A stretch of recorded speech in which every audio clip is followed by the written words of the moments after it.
एक बार की बात है, सुंदरवन के घने जंगल में एक उन्मत्त हाथी ने भारी उत्पात मचा रखा था। वह अपनी ताकत के नशे में चूर होने के कारण किसी को कुछ नहीं समझता था। सुंदरवन में ही एक पेड़ पर एक चिड़िया व चिड़े का छोटा सा सुखी संसार था। चिड़िया अंडों पर बैठी नन्हे नन्हे प्यारे बच्चों के निकलने के सुनहरे सपने देखती रहती। एक दिन क्रूर हाथी गरजता, चिंघाड़ता, पेड़ों को तोड़ता मरोड़ता उसी ओर आया। देखते ही देखते उसने चिड़िया के घोंसले वाला पेड़ भी तोड़ डाला। घोंसला नीचे आ गिरा, अंडे टूट गए और ऊपर से हाथी का पैर उस पर पड़ा। चिड़िया और चिड़ा चीखने चिल्लाने के सिवा और न कर सके। हाथी के जाने के बाद चिड़िया छाती पीट पीट कर रोने लगी। तभी वहाँ कठफोड़वी आई। वह चिड़िया की अच्छी मित्र थी। कठफोड़वी ने उनके रोने का कारण पूछा तो चिड़िया ने अपनी सारी कहानी कह डाली। कठफोड़वी बोली, इस प्रकार गम में डूबे रहने से कुछ नहीं होगा। उस हाथी को सबक सिखाने के लिए हमें कुछ करना होगा। चिड़िया ने निराशा दिखाई, हमें छोटे मोटे जीव उस बलशाली हाथी से कैसे टक्कर ले सकते हैं।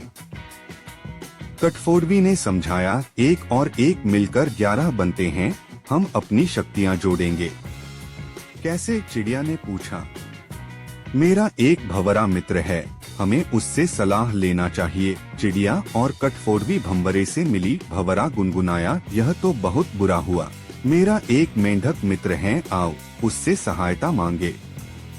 अब तीनों उस सरोवर के किनारे पहुँचे जहाँ वह मेंढक रहता था। भंवरे ने सारी समस्या बताई। मेंढक भर्राए स्वर में बोला, आप लोग धैर्य से जरा यहीं मेरी प्रतीक्षा करें, मैं गहरे पानी में बैठकर सोचता हूँ। ऐसा कहकर मेंढक जल में कूद गया।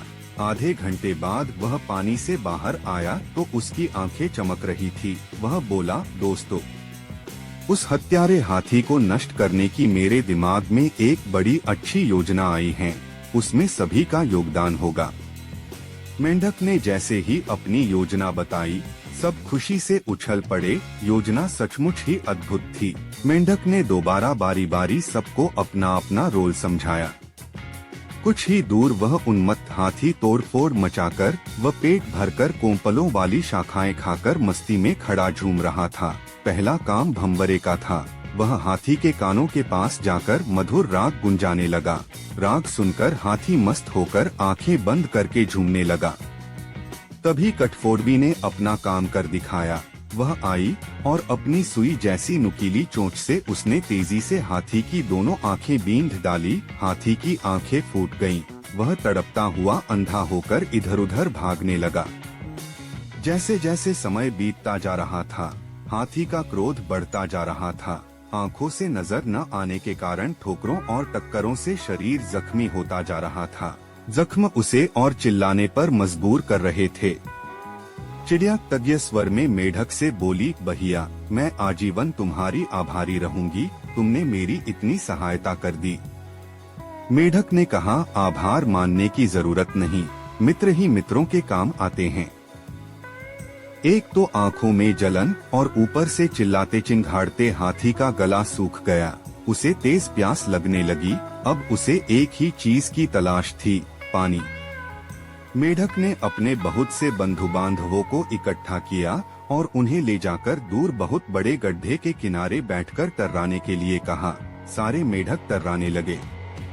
मेढक की टर्राहट सुनकर हाथी के कान खड़े हो गए। वह यह जानता था कि मेढक जल स्रोत के निकट ही वास करते हैं। वह उसी दिशा में चल पड़ा। टर्राहट और तेज होती जा रही थी। प्यासा हाथी और तेज भागने लगा। जैसे ही हाथी गड्ढे के निकट पहुंचा, मेढकों ने पूरा जोर लगाकर टर्राना शुरू किया।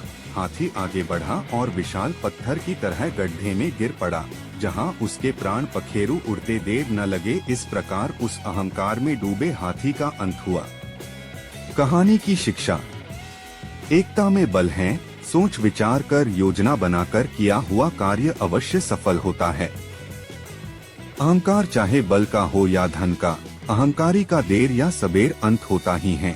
ऐसी ही सदाबहार, रोचक, मनोरंजक, ज्ञानवर्धक एवं प्रेरणादायक सचित्र कहानियाँ देखने और सुनने के लिए वीडियो को लाइक करें।